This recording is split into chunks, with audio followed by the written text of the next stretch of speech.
I'm Charlie Bright of Gold Derby, and I'm here with our cinematography panel, and I'm here with Michael Fimognari, who's the cinematographer for Midnight Mass on Netflix. Michael, I know this is another collaboration you did with Mike Flanagan, and I was curious, how did you first come to work with Mike Flanagan? I shot a feature with Mike called Oculus almost 10 years ago now. And it was a smallish feature we shot in the South. And I'd seen the feature he'd done prior called Absentia. And it's just a terrific little movie. It's character driven, and all the terror comes from loss and grief and the search for someone that you love that you can't find. And in his hands, he commands the authority of all the cinematic tools. He's a terrific editor, and he tells story with sound and really understands how all the pieces benefit the audience through the character lens. And that's where the terror comes from. And I knew from seeing that film, I wanted to work with him, and that was our start. So what kind of advantages do you find that there are when you work with someone repeatedly over a period of time like you have with Mike? What are some of the advantages of that? We started off with a pretty similar approach to how to tell a story visually. And it starts with script and breaking down each scene and understanding theme and tone, and then getting into a scene by scene breakdown and planning it all ahead, shot by shot. Every scene from that first film that we started, we show up knowing our goal and having communicated that to our crew. And, we do on occasion show up and change the plan, but most of the time we stick to it, because a lot of Mike's storytelling is meticulous. They shift between different time periods and transitions that are visual, hand off to different moments. So you really do need to understand where you've been, where you're going. And when you begin in that foundation, we evolve. And each time we show up on the next one, we try to build on that and get more efficient and try to expand our challenge ourselves, expand our view. So our starting point on day one of our next project is already exponentially further along than it was on the previous. And I'd say, worked together at least once a year throughout those 10 years. And so every time we start on day one, we're a little farther along, and it's a really good shorthand. So, what's distinctive about, this show is that it is a horror show. And, what are some of your favorite ways to use cinematography in order to heighten the fear that a horror project, specifically this one, Midnight Mass, to try to heighten the fear that the project is trying to convey? The anchor for us is always character trauma, and that's not on its face about something scary to look at or shadows that don't give you the information you want, but it's understanding what each character fears at their deepest core, and setting up and establishing that heart, that center energy is what then you can expand on and really start to make them feel more vulnerable visually. And so we spend quite a bit of time letting the audience sink into those characters, making us feel like we know them, making us feel like we care about them because we maybe are like them, or we know people like them. And so lighting choices are often grounded in naturalism, in spaces we feel like we know. And usually that's not going into something that's unmotivated. It's about grounding it so that we care. And then when we do get into something that's maybe supernatural or something that is beyond the space of the ordinary, we've earned the trust of the audience so that we can push it. And then it's far more terrifying because you believed in it prior. So what were some of the toughest scenes to shoot for the series? You know, the island is exposed. It's exposed to a lot of natural elements, and so as a physical team, we were as well. And so there were some late nights in the winter where it was hard, you know, where it's just physically tough and it's cold and it's hard on the cast, and it's and sometimes the gear doesn't work, and you know, like that. There was a stretch of Midnight Mass that where we were sort of fighting with it too, you know, like where every day you show up and you're a team and you're a family, and it made us stronger in the end. But there was a good run of physical tough stuff. You know, oftentimes you'll see with projects, you'll see with the cinematography that there's like a color palette that they that they usually focus in on. And I was wondering, how did you come to sort of to decide what kind of color palette you were looking for to emphasize the themes of the series? The island and all of its natural elements, and you're talking about water, you're talking about fire, you're talking about the basics, right? And so it was important to us that we motivated our aesthetic based on grounding it in the way that a sunrise would come up and break over the water, or the way that a single candle would affect the skin and fall away 3 feet behind someone. And it was very important to us that the lighting and the aesthetic were based on the primal needs. And so our color palette was pretty restricted. We didn't have a lot of artificial colors. There aren't a lot of cell phones. There aren't a lot of monitors. There's nothing about even some of the heightened elements. We didn't push that into something that was unmotivated.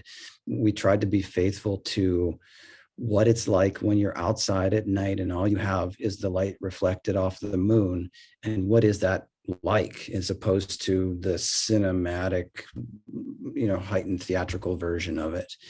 And same with our candlelight processions. So we chose lenses, the Atlas Orion anamorphics, that were fast enough to give us exposure using real candles, and allowed us to allow the characters to move around in space a bit more. So the truth and the honesty of the space dictated aesthetic. And so it was a pretty limited palette. And to what you were saying earlier about getting the lighting right, the lighting while trying to also show like the darkness, and that you only have the light that's reflected from off of the moon. How difficult is that to set up? Because oftentimes you can see, like, it feels like sometimes things are too dark and you can't see it in there. How do you find that balance? Yeah, the trickiest part of big night exteriors, and we were lighting a town that we built. We built their center main street part of the island on a farm in Vancouver, or outside of Vancouver. And the goal there is to make sure our lights are big enough and far enough that it doesn't feel like a source. It feels like it's everywhere. So no matter where you move, it doesn't get brighter, it doesn't get darker. It allows you to understand the shapes that you need to, and then with just a little bit of wrap for the face, so you don't lose the emotion of it, you create the sense that you can see, you can understand the physical tension, and you can understand the emotional stakes of the moment. So that, when you're dealing with a big chunk of land, was all about having the biggest lights possible, as high and as far away as we could, in a circle on other farms outside of our farm, so that in any particular direction we would turn on that backlight, and then have our closer balloons and bigger, softer sources close to be able to light faces, and let the rest be a bit of atmosphere that we added in, or some color back in the trees, just have some separation. Or if we got lucky, some nights we just got some natural fog, things like that help it feel like a world and not like we're lighting a space. a small space. Well, Michael, thank you so much for joining us, and we look forward to seeing you at the group panel in just a little bit. All right, cool, thanks. I'm Charlie Bright of Gold Derby, and I'm hosting this panel for cinematographers on television, and I'm talking with Antonio Calvacci, the cinematographer for Queen Sugar on OWN. The outside areas that you shoot that you shoot for this are absolutely beautiful. And I was wondering what your reaction was when you first encountered the exteriors that you would regularly be shooting in. Yes, that was one of the most memorable experiences when I started on Queen Sugar 6 seasons ago. It's a long time ago now, but I remember very well. Eva DuVernay called me to come in and scout these locations right away. I think what you are referring to is the sugarcane farm where the Bordelons have start all the story, and it's a special. It's a gift to be able to work in a project where the location has so much personality. And of course, me as a cinematographer immediately is recognizing the challenges of the location, which angles, where's the sound, which angles favor the story, what we want to see, what we don't want to see. But it was a big, and it is still a big source of inspiration for me and for everybody in the team of Queen Sugar to bring up that the look of this farm and the lushness and the history behind all of that you can feel when you are there, and we try to capture. So, one of the interesting things that we've seen over the run of the show is the growth of a character like Blue, played by Ethan Hutchison. And I was wondering, what has it been like to film this character as he's grown over the years into the character that he is today?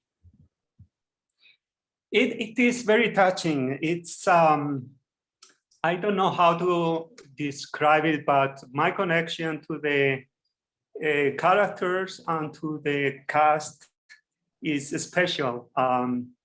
This is my first TV series. Before this, I only shot feature films. So the fact that I go back every year, working with the same cast, working with the same characters, it gives me a sense of familiarity, of closeness that is totally new to me in my professional career. So yes, definitely all of them I feel very strongly about. Of all of them, the relationship between Blue and Rothangel is where I feel more touched, and somehow where I feel more inspired visually, because it's such a strong connection. Having seen Blue grow up so much is really touching. I always remember the movie Boyhood, the impact it had on me as an audience. It was the first time I got to see the progress of a child into boyhood, into adulthood, and witness it. And this is very similar to me. It's not happening in one movie, it's happening in a TV series, but to see him grow, to become a young man, it's something very touching, and it fits a lot of my inspiration and excitement about working in this project. It's really, every season is like to go back to my second home and to my second family. And Blue, he has grown up quite a bit. I still remember the first season, he was just a little boy, and now he is full of adult thoughts and reasoning, and he faces a new set of challenges. I look forward to 7th season to see what he's up to. So I know you had originally started off, you've been with the project since the beginning, but you've had another person has joined you to split the duties as DP, Kira Kelly. That's correct? Well, Kira, she shot 3 seasons, 2, 3, and 4. And now we have Bruce Francis Cole, which has shot the last 2 seasons as alternate DP. What has the collaboration process been like with those other cinematographers in sort of building what you want each season to look like? It's pretty straightforward. I mean, I was there from the beginning. Eva Duvernay and I established the look of the series. We have been refining it as we go. But pretty much the alternate DP kind of absorbs the look of the series and try to adapt as closely as possible to what we have already established from previous years. Having said that, every season, sure, there is a bit of refinement and step forward in the look of it, and we work about it. It's just great to have another DP in the team. For us cinematographers, it's something. It gives you a lot of support, and we can exchange ideas. We can exchange trouble we might be having with a location or challenges we share with each other. It's a pretty productive, easy relationship where we just help each other. You mentioned when I was talking about the exteriors and the sugarcane fields that there were some natural challenges to that environment and trying to figure out how to shoot there. What were some of those challenges? Many. Well, first of all, we wanted to create a sense of isolation in Rothengel's house. In reality, there are quite a few buildings around that house, but you never see them in the TV series. So we need to stick to the camera angles where we look into the field, we look into the farm. We don't see too much of other buildings and houses that are around it. Of course, the position of the sun at different times of the day, controlling the sun. A lot of the look of Queen Sugar is based on soft lighting. It's soft lighting in the exteriors, soft lighting in the interiors, night interiors. It's just part of the look of the film. It was something I tried from the beginning, just to capture the beauty of the color schemes, capturing the skin tones of my beautiful cast. So that means bringing cranes with silks and fly swatters and figure out what time of the day we want to be shooting what. And lastly, in Louisiana, the biggest challenge is the weather. So how to deal with the weather, changing weather, how to give consistency in the shots when the sky is not consistent. That would be one of the main challenges, as well as after it rains, it becomes quite impractical to bring heavy equipment. So we need to adapt a lot to the weather. And it's just such a challenge as we go through the season into spring and summer. It's a big challenge, but we have managed every year. We have been so far lucky we have had very few downtimes where we couldn't really shoot. But yes, we have had a few situations where we just need to shut down electricity because we have a storm, and we just have to figure out a way to shoot without lights and just inside the house, just with whatever light comes through the window. And it's the nature of working in Louisiana. Well, Antonio, thank you so much for joining us, and we look forward to seeing you on our panel in just a little bit. Okay, thank you.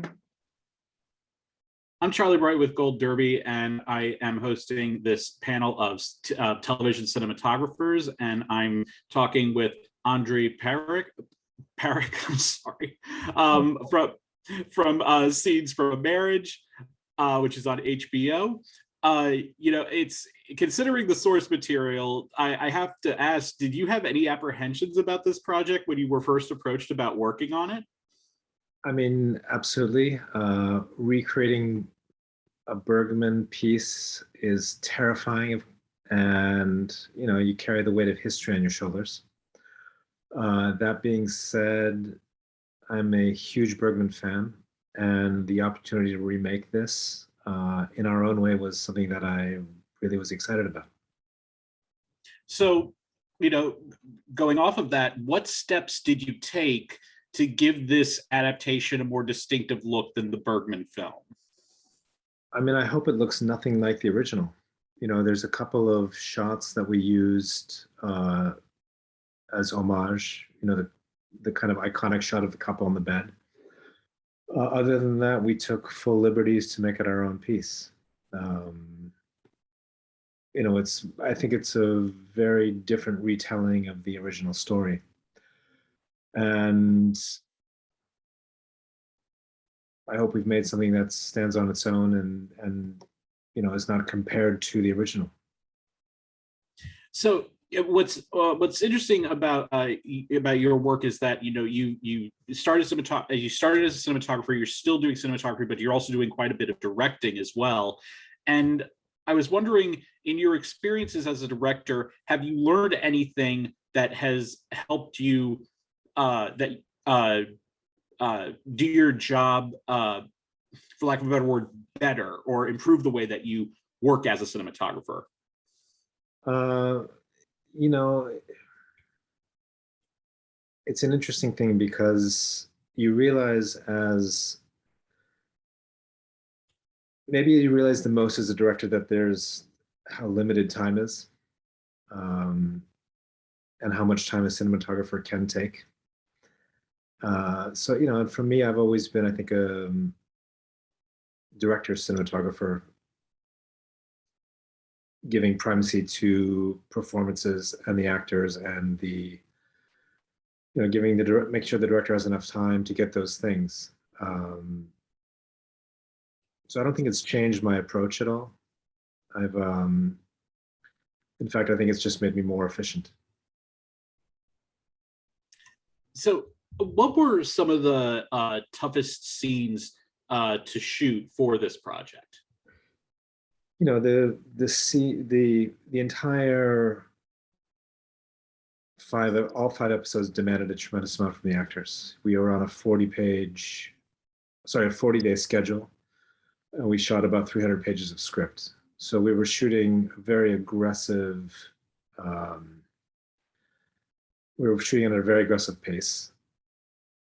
And I just had to make enough space for the actors to really to allow them the space to move all the time, and not really box them in with lighting, to light spaces, you know, to allow them as much freedom as possible, because they had so much dialogue, I just didn't want to get in their way. So it was really being as discreet as possible with the apparatus of filmmaking, keeping it sort of out of the way as much as possible, and making it really like film theater. I mean, it's interesting that you bring up theater, because, you know, when you have something that's so dialogue heavy, it can be, you know, I can imagine that it can be tough to try to figure out how to, you know, shoot something and, you know, try to make that, try to heighten that. And what were some of those? And how did you find yourself doing that with this material? It's a guy, the director, wanted to make things feel that they were happening in real time. So there's a lot of tracking shots that track characters through the house as they move. Then there's more conventional coverage where there's very heavy dialogue, but then giving him enough variety in coverage, I think, was the trick. Interestingly, the editor oftentimes would use 7-minute takes, 5-minute takes of one angle. And she used those takes because the performances were strong in them. And that's sort of, we always I'm always very conscious of where a scene is viewed from, and that's where the camera goes oftentimes. And it took a lot of time to sort of rehearse things and then figure out how to shoot things as efficiently but also as simply as possible, to not make the actors have to do things over and over and over, because emotionally it is quite a brutal and quite a difficult piece. Actually, I was wondering if you could actually go into a bit more detail about what sort of preparations you have to, you specifically, but also the rest of the crew have to take in order to shoot those long tracking shots. Well, a lot of it is making sure that the whole set is lit, right? Which means basically no lights on set. The production designer, Kevin Thompson, and I worked very closely together in designing a standing set that basically was a hard roof set almost, so that we could shoot into the ceilings a lot of the time. Some corners were pulled back occasionally for lighting, but by and large, the entire set I treated as a standing location. So most of the lights coming from outside or from practicals. And, again, then lighting as simply as possible was the key to making everything work. Or not lighting, really, once the set was pre-lit. And that's sort of, that was the approach. So one reason that our readers might remember you is that 2 years ago, or I guess it's a year ago, what is time anymore though? Last year, you picked up an Emmy for directing the HBO show Succession. And for the episode Hunting, you had one of the best speeches of the night talking about hyphenated Americans. I absolutely adored that speech. And I was wondering, what was the rest of that night like for you? Because you seemed like you were just by yourself in a room. I was actually shooting a commercial in Prague. I woke up at 4:30 in the morning, got dressed, and right after winning the Emmy, I went and took a walk on the Charles Bridge at dawn, and then rolled into the day, and I think I tech scouted that day. So it wasn't really much of a celebration, and winning the Emmy was really nice, but it wasn't anything that I'd ever expected, and it also coincided with my birthday, so it was a very nice birthday present. I loved that. Again, I loved that term that you used, hyphenated Americans, and bringing that up in the speech. Was that something that you had planned on possibly saying if you had won, or was that something that just popped into your head? No, that was a prepared speech just in case, and I guess it was helpful to have prepared. Well, Andrij, thank you so much for joining us, and we look forward to hosting you on our panel in just a little bit. Great. I'm Charlie Bright of Gold Derby, and I am hosting this television cinematographer panel, and we are talking with Boris Mojsovski from the show Titans on HBO Max. First question I wanted to ask was, how did you approach establishing the look for the show at the beginning of its run? Because you've been with the show since it premiered. Yeah, I did the pilot for it, and it was interesting for somebody, for a Bosnian refugee to do a superhero show. It was, I don't know how that match happened, but because I didn't really grow up those characters. So luckily, our showrunner Greg Walker and I kind of found a common language in trying to, ground the show as much as possible in that world, to kind of emphasize the characters and what they go through, and not really rely on the comic book elements. They were just there because they wear the costumes, etc. So we tried to make it as dark as possible, as desaturated as possible, and as cool in color as possible. Those were the goals, to kind of take the edge off and make it kind of gritty and seemingly real. Now, did you look at to other shows in the DC universe that are within this realm for what you wanted the show to look like? Did you look at that at all, or did you try to keep that separate? Well, because I didn't know much about the world, we were asked to do a show. We had, I guess, more money than some of the other superhero shows, and we were asked to make it feel different than most of those other shows, and that was kind of like, we tried to, like, our color palette, our approach to, kind of painterly approach to, like, nodal camera and extremely soft single source lighting, etc. I think that, like, we just went with all the drama elements that I kind of come from the independent film world, and we applied that to a superhero show, and it was an interesting mix. I did obviously educate myself in the I had to learn about the universe, and it's quite interesting to see those characters and how you can actually you can manipulate something that's already in the comics and not necessarily give that to the audience, but kind of spin it a little bit. That creates interesting twists visually and thematically. How has the look of the show evolved for you since the show premiered? Well, we were, the show starts in Detroit, and then moves to Gotham, and then goes to San Francisco, only to come back.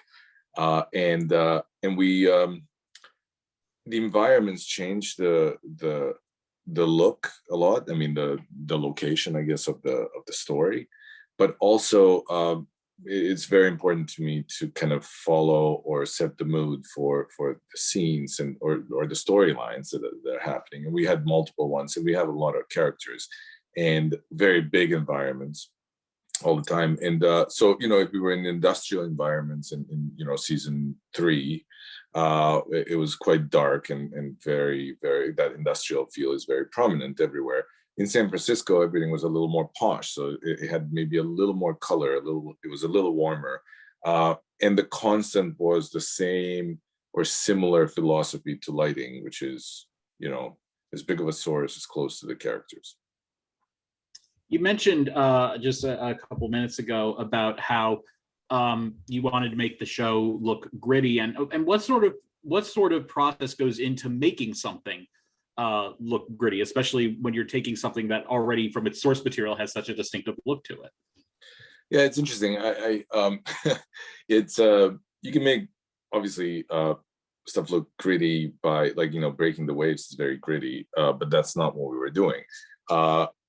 We made it gritty mostly by designing the environments in such a way where they feel like places that you don't want to be, places where characters forced to go, creating a lot of dark spaces where you can barely see, but you have enough info to see things that come from the darkness, things that kind of the light that never penetrates, that never is allowed to come in, and when it is, it quickly dissipates or it doesn't get to reach the areas where your eye really wants to go to see the characters, etc. So we tried very hard to consciously not allow the audience always to be satisfied with what they get to see at the moment they want to see it, and kind of delay it, and then they can see the moments that after we delay it, which is kind of essentially very dramatic.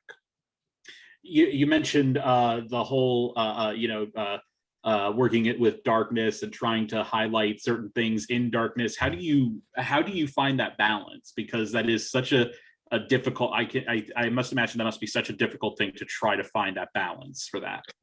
I think you have to attempt to do what feels right, what has emotional logic within scenes or sequences or episodes. But I think overthinking that leads to second guessing, which you can always ask yourself, is this too dark? And just when you ask yourself that, that means that somebody else is asking that too, on the network or studio level. But we've been lucky. Like this show, we've been everybody has been so supportive of our look, that and we were able to be so daring, like so kind of like we took things to as far as we wanted, as we felt they should be taken. And the darkness is our signature.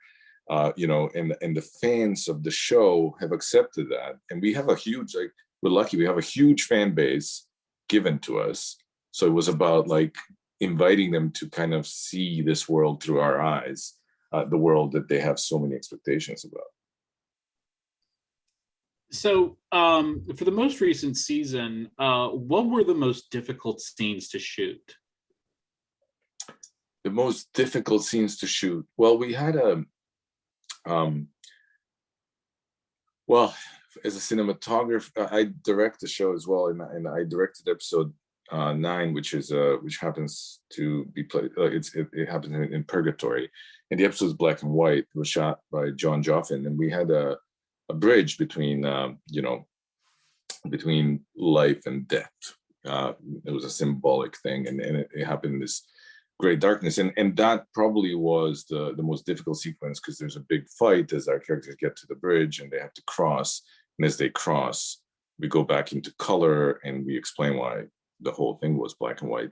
So that episode in general was the most difficult, but luckily I didn't have to shoot it. John Joffin did. And as we also had an episode that I shot, episode 3, I think, in the 3rd season.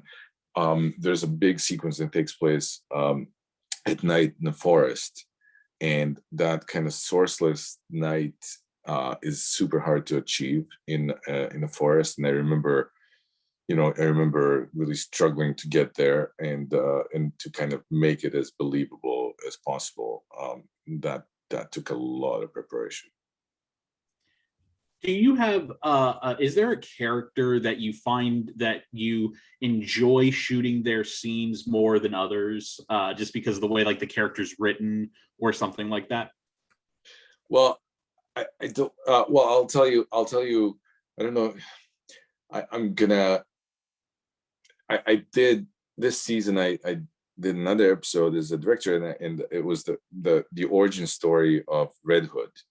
And, with and the role is played by Curran, who really rise to the occasion, and we kind of made our own little movie that was not connected to, well, it was connected, but it was a standalone movie from the rest of the series, and I really enjoyed doing that. We shot the whole episode on 24mm, and we were close to Curran's face the whole time and moved with him everywhere. It was our little our little version of Joker, but named Red Hood. So I really enjoyed that, and I enjoyed his performance, and I enjoyed that transition that he achieved during that particular episode. Again, I didn't shoot it; John Joffin did, but I was there. Well, Boris, thank you so much for joining us, and we look forward to seeing you on our panel in just a little bit. Thank you. I'm Charlie Bright of Gold Derby, and I'm hosting this a panel for television cinematographers. And I'm speaking with David Moxness, who is the cinematographer for the upcoming Amazon Prime show, The Wheel of Time. The locations for this show are absolutely just breathtaking. And I was wondering, where was the show filmed, and what aspects of that location were you taken with when you first saw it in person? Yeah, Charlie, it was, we had some amazing locations. We were based in Prague, in the Czech Republic. So that was our main base with production. We had studio facilities there and all our production facilities there.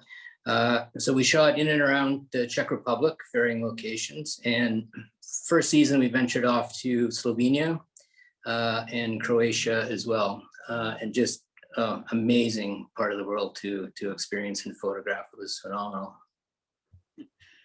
One of the things I noticed with this is that there are certain scenes sometimes where you're shooting something and then there's CG elements that obviously had to be put in later. And I'm curious as to, was there any difficulty in shooting scenes where CG graphics had to be inserted afterwards? Well, there's always challenges, but I mean, for me, it's about communication and prep. So it was a matter of working very closely with our visual effects department in prep and coming up with a solid plan as to what the end result was going to be and what were the elements we had to get practically beforehand. And a lot of our location scouting was very specific to that, and deciding what time of days we could determine where the light would be, and that would give a heads up to visual effects. So when they modeled and built, it would combine together. So it's really, for me, it's about prep and communication to be able to achieve that effectively. What were some of the hardest scenes to film for this program? I think some of the challenges we had were location based, in the sense that I remember when we were in Slovenia, we had a few locations that were extremely difficult to get to.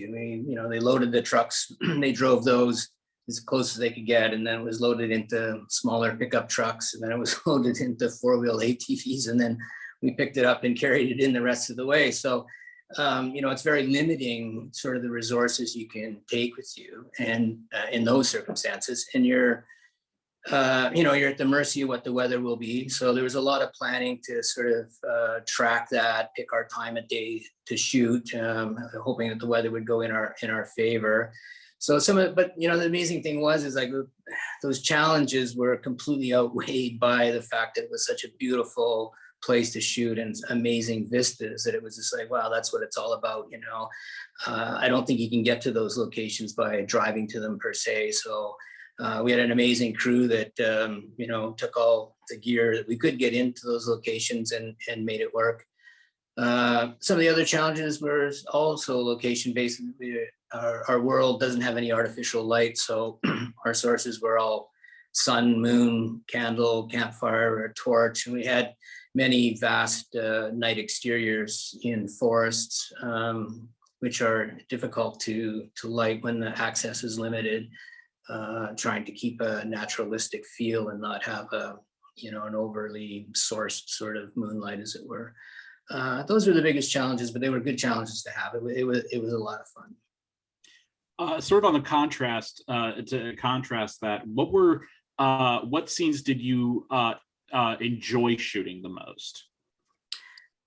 I really enjoyed working with it was a kind of an ensemble cast of characters, and they were all so terrific. I think I could pick out a handful of scenes with each one of them. Was just absolutely amazing. But I think we really captured some wonderful character-driven pieces collectively with the team together, discussing and plotting and planning and dealing with their issues. That I just really enjoyed shooting the scenes with almost every character in it. They were just so great, and they just worked off of each other really well. I enjoyed those a lot. What are some of the challenges in terms of like setting up some of these? Like the one scene that I always think of is in the pilot episode where the woman is in the creek and she's going down, or the river, and she's going down, and like she's getting swept up in the water. What sort of setup goes into filming a scene like that? Yeah, a lot of discussion, a lot of meetings, a lot of prep for that. That was a combination of a few different locations and a little bit of tank work as well. So it really came down to finding the locations that worked for us, and then looking at the time of year and weather that we were going to shoot. A lot of those rivers were naturally fed, so we had to make sure that there was the appropriate amount of water in it to facilitate some of the stunt action and to facilitate shooting. So we started checking off those boxes, and then working with the team, did a lot of concept art, not really pre-visualization per se, but a lot of concept art and storyboards to determine how we wanted to shoot it, and then lace that into where we wanted to shoot it, because there's multiple locations for that sequence. And then just kind of having a plan and going for it. We let the, we had such a wonderful crew and team that it was really great to, get everybody on the same page and discuss, and, top to bottom, the whole team knew exactly what was required and what our approach was, which really made it beneficial for us. You talked about how the world does not have any artificial light, and so you had to factor that in when lighting a lot of these scenes. And I was wondering, how do you know when there's enough light so that it's you can see everything, but it's still lit like it like there is no artificial light? How do you find that balance? Yeah, it's tricky, and I think it's kind of a subjective thing as well. But for me, story is always the most important thing. So when I think about an environment that we're shooting, I want to know, the location that we choose, and then the approach into lighting and lensing it has to accommodate the story. So I kind of feel that I have a really good sense story-wise how I want to tell that in a given location or set. And then a lot of it is just emotionally based for me. As long as the environment emotionally feels as I should for the scene, then I kind of use that as my dictating force to determine, too much, not enough, too orange, too blue, whatever it might be. But I really try to keep the emotion in it, and it's just kind of a gut feeling, I think. Is pretty confident in the emotional feeling that I have for a particular scene, and once I see that land, then I feel it's correct. So looking at your filmography, you've done a lot of work in both television, and you've also done several features as well.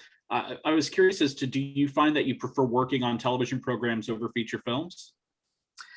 It's not that I wouldn't say I prefer. I like storytelling, and for me, it's really about what the project is and who's involved, the director. So story is most important for me, and then the director and showrunner, producer, writer, that sort of thing. So whether it's television or features, I'm happy with both. I just want to tell interesting and good and fun stories, and have a good time doing it. Well, David, thank you so much for joining us, and we look forward to seeing you on our group panel in just a little bit. Yeah, great. Thanks, Charlie. I'm Charlie Bright of Gold Derby, and I am here hosting this television cinematographers panel, and I am joined by Michael Fimognari from Midnight Mass, Antonio Calvacci from Queen Sugar, Andrij Parekh for Scenes from a Marriage, Boris Mojsovski from Titans, and David Moxness from The Wheel of Time. The first question I'm going to ask, I'm going to throw it to you, Michael, and then the rest of you just jump in whenever. I wanted to know, what were the scenes that made you first become interested in becoming a cinematographer? Oh, wow. I think that I think it was some of John Bailey's work in The Accidental Tourist struck me first, and it was the way that light came through lace curtains on a window and laid on the bed, and I just noticed how the space made me feel about the character and the world. And that simple, I don't even think there was an actor in the shot. It's one of the first few shots of the film. And it just struck me. And I still think about shots like that, and that shot in particular, as how quickly and beautifully you can inform a world just with the way light comes into a room. Anyone else want to jump in there? It's 2001 Space Odyssey for me. When I saw that, it was like a young kid, and I was just like, wow, I've never seen anything like that before. I thought it was just so far ahead of its time and so unique that I was like, yeah, how do you do that? Yeah, no, I that was a really engaging film that really piqued my interest early on. Was it the film itself? Was it the film as a whole, or is there like a specific part of it that really stood out for you? You know, I just thought the visuals throughout that were just astounding. You know, just the interiors of the spaceship and the lensing that was used. I don't know, it just seemed so unique to me at the time that it's really stuck with me for sure, 100%. So grabbed Dad's Super 8 camera and started at it. Nice. For me, it was Last Tango in Paris because I for the first time I saw, I mean, I was a kid, so a kid should not watch that movie, but it was, yeah, that was okay. But you know, I remember how it's so essentially, I mean, I know now how essentially cinematic it is to change the atmosphere by like moving a curtain and closing it or opening it, and the space is now a completely different space when she does that and opens those curtains, and Marlon Brando is sitting in the corner. That moment, I start thinking about scenes or episodes. It always goes to that moment. And another thing, that my dad was a cinematographer. I would sit on set and I learned how if I sit in this corner, the world looked differently than if I sit in this other corner. And that's kind of an exercise that we do all the time during blocking, right? Like we kind of move ourselves so, you know, we're facing the windows and all those things. And I didn't know any of that, but, you know, it kind of, I was slowly learning and still learning it to this day. I should say another one influenced by Vittorio Storaro. I don't know one specific scene, but I think it was the first time I became sensitive to the effect that camera and lighting had on me, that it trigged the curiosity about who is behind that. And I followed his work through different movies, Last Time in Paris, Conformista, 1900, Novecento. All those things were just where I realized, wow, the power of camera and lighting.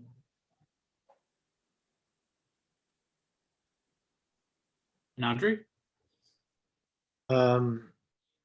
Probably I became conscious of cinematography when I saw The Black Stallion at age 8. It's Caleb Deschanel, and I think it's still, I think, one of the most beautiful movies ever photographed, with its available light and its sensitivity to actors, performance, and animals. The next one I want to throw to you, Boris. I want to throw the next one to you. What do you feel is the most important lesson that you've learned in your career as a director of photography? Oh, wow. That's a hard one. Well, I think what I've learned, what I struggle with all the time now, and I'm learning it, and it's becoming one of those things that I don't really understand, but I realize that contrary to, like, a lot of people say, and rightfully so, that they will, you know, read a script and then bring, like adjust what they do to that script. And of course, we all do that. But I find that the more I do, the more I realize that I do the same things, just that but they're adjusted to that. So, but I actually do repeat the same things, same patterns that are in me. You know, like my palette is the same, but I might add a little more blue or whatever it is. And now I'm more and more realizing that I cannot escape that. That I try sometimes to say, this film is going to be shot only with practicals. I will not bring another light. And then I don't actually end up, like, I can't, like, not a single shot is shot like that. And when Andrij said that, I was like, yeah, that's what I want to do. I used to be able to do that. I can't do that anymore because I approach it that way. By the time we start shooting, there's rags and all of that. And I cannot escape myself. I try to do it in a way where, you know, it is adjusted to the story, but it's still like 80% similar to what I always do. So I don't know if I learned that, or is that might be a failure, but there you go.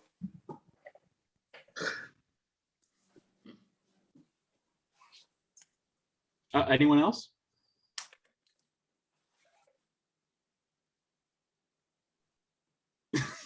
I don't know.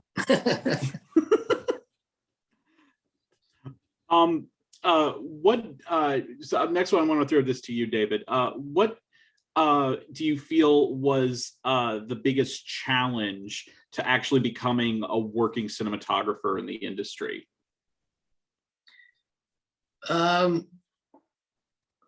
In a weird way, I think myself, to be quite honest.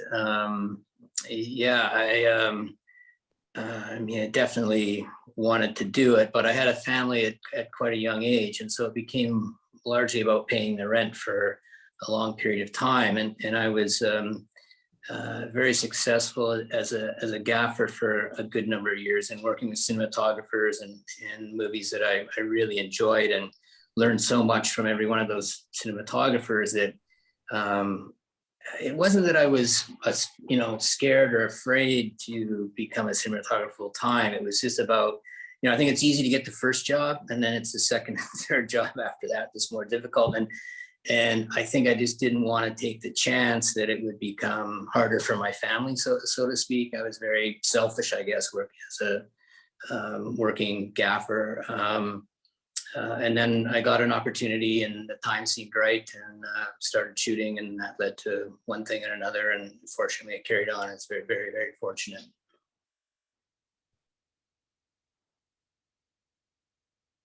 Anyone else want to jump on that? Yes, Antonio.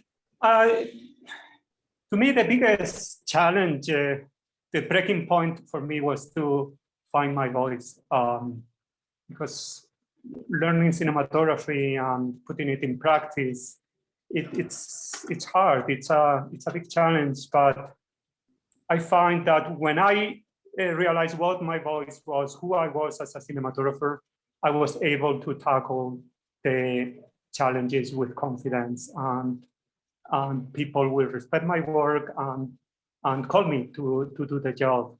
To me, that was the challenge I had to tackle, is stop trying to be somebody else, stop copying what other cinematographers I admire were doing, and finding my own voice and accepting this is who I want to be. And that gave me so much confidence and a philosophy, a path to how to approach the different movies, the different projects. And I think in that respect, AFI and the American Film Institute helped me a lot. Being put in a context where you are working with many other cinematographers and seeing what other people are doing and how I feel about their work and what makes my work different or special. That was a big deal for me. Going to AFI helped me a lot to become a cinematographer, getting to where I am. And next one, I actually want to throw to you, Andrij. What part of the process of being the director of photography on a project do you enjoy the most?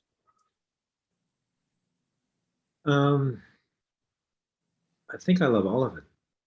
You know, I love prep. I love going to museum with directors and looking at paintings and talking about color. I love getting up at 4:30 in the morning and watching the sunrise. You know, love seeing when it's finished and mixed and colored. I don't know. I think it's all just an amazing experience. I think we're so fortunate, and I think we have the best jobs in the world. Anyone else want to talk about their favorite part of it? Yeah, Antonio. To me, it used to be dailies. Looking at dailies was my favorite time. It was what made me want to continue being a cinematographer, no matter how hard the job was. And nowadays, it's not so much dailies, it's to see the magic happening at the monitor. It's lighting. To me, it's lighting. It's just working on the lighting and see the lighting realizing on a frame, see everything coming together in the monitor while we're shooting. Now the dailies are real time. Yeah, I admit I miss going to the lab to screen the dailies on the screen back in the day of film. But I love storytelling and working with crews. And this last project shooting in Europe has been fantastic to work with an international crew. And I just sort of experience people. I mean, essentially, I really realized what we do in the language, the process is the same everywhere. And I think it's so amazing that we can get a group of people together, all different backgrounds and aspects of life, and just combine together to tell a story. It's just phenomenal.